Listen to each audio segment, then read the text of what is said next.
guys, this is Dio from the 6 of 7 and I'm here to show you how to beat loneliness as an entrepreneur.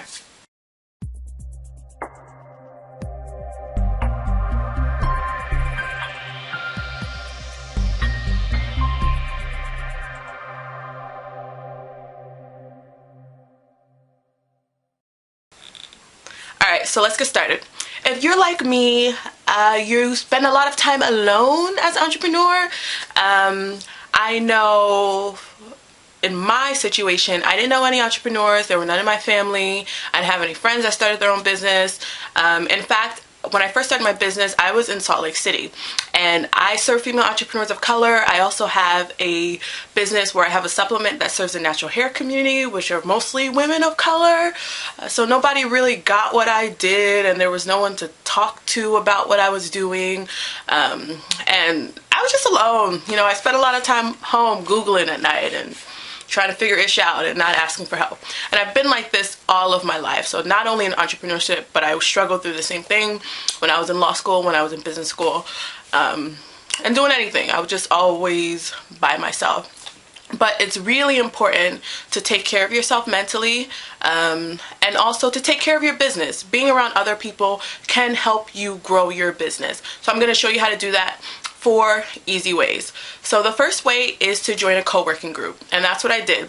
A co-working space is a space like it'll be in a warehouse or a cool building, and all these entrepreneurs come and they work out of the space. So they're not at a point where they need their own offices. So they're just like, you know, desks everywhere, really great Wi-Fi, and everyone works out of the space. And I love that because one, I got to meet other entrepreneurs and that was awesome.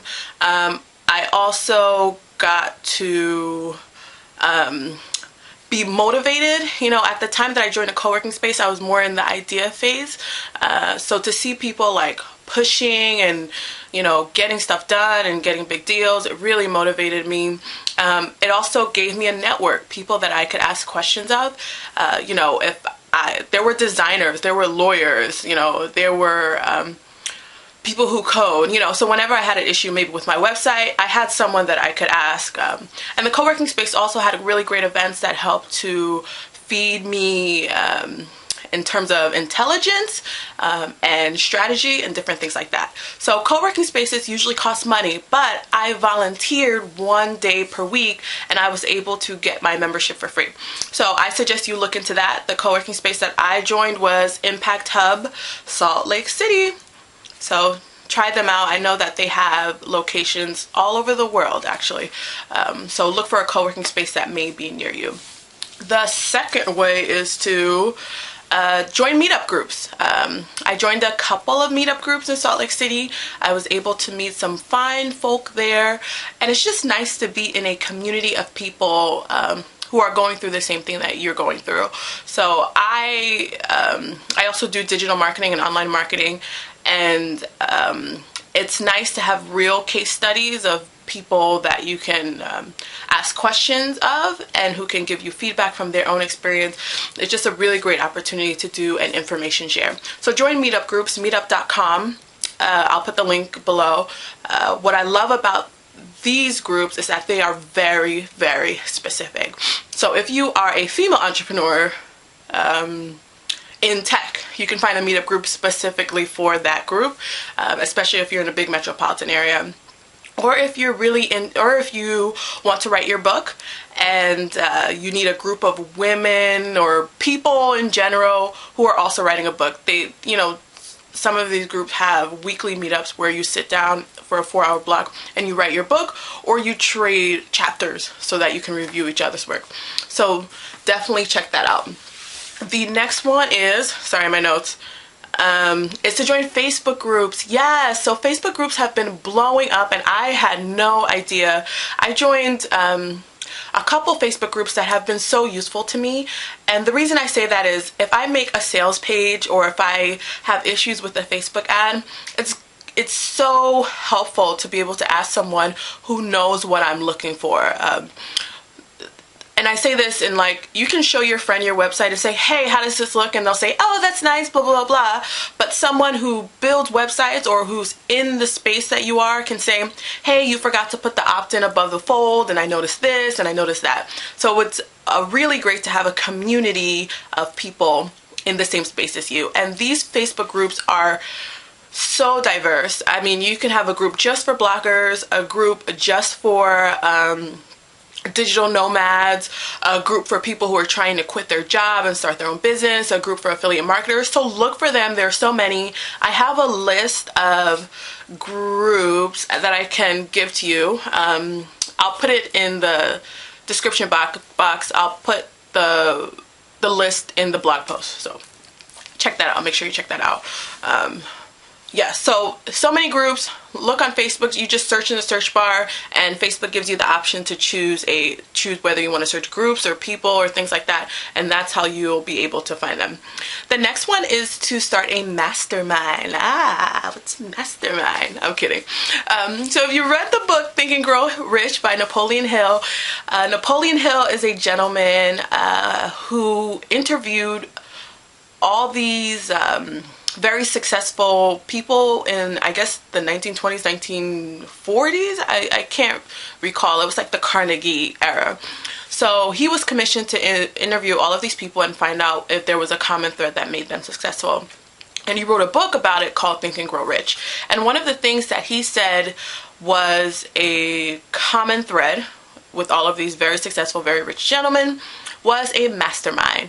And a mastermind is a group of people that come together regularly to talk about their businesses. They hold each other accountable, they share ideas, and you just basically get your own board, like, you know, your own board, different people who have interest in your business and are giving you feedback to help grow it, and you do the same thing for the other person. So I created a mastermind amongst my friends that I gained from going to the co-working space and from going to the meetup group, and it was super helpful. They really kept me accountable.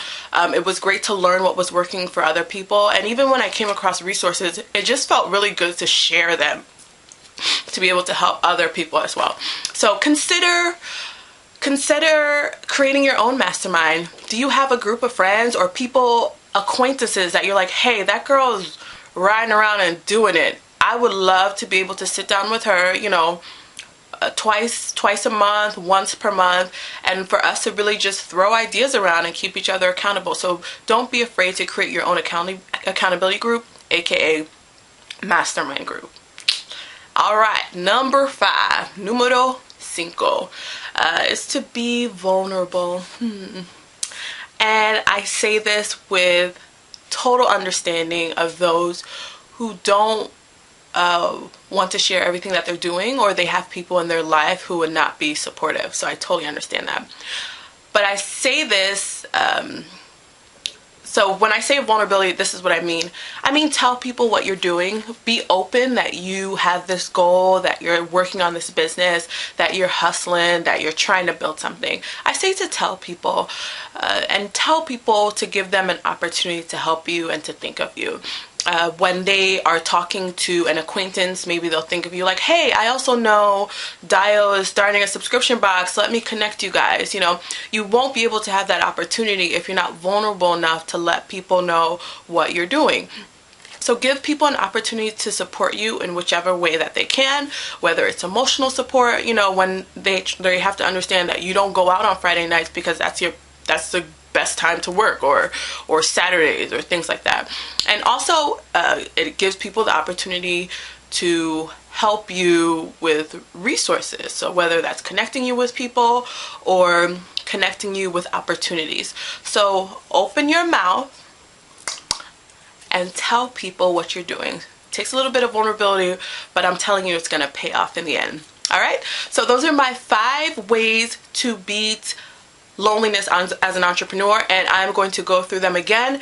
All right, so here are the 5 ways, not 10, 5 ways to beat loneliness as an entrepreneur. First one, join a co-working group. Second one, join a meetup group. Third one, these might be out of order, join Facebook groups online. fourth one, start a mastermind. And the fifth one is to be vulnerable and tell people what you're doing. All right, so I have the blog post up on the 6of7.com. Link is in the bottom, and I am excited to hear what you guys thought of this. Please let me know, and don't forget to subscribe.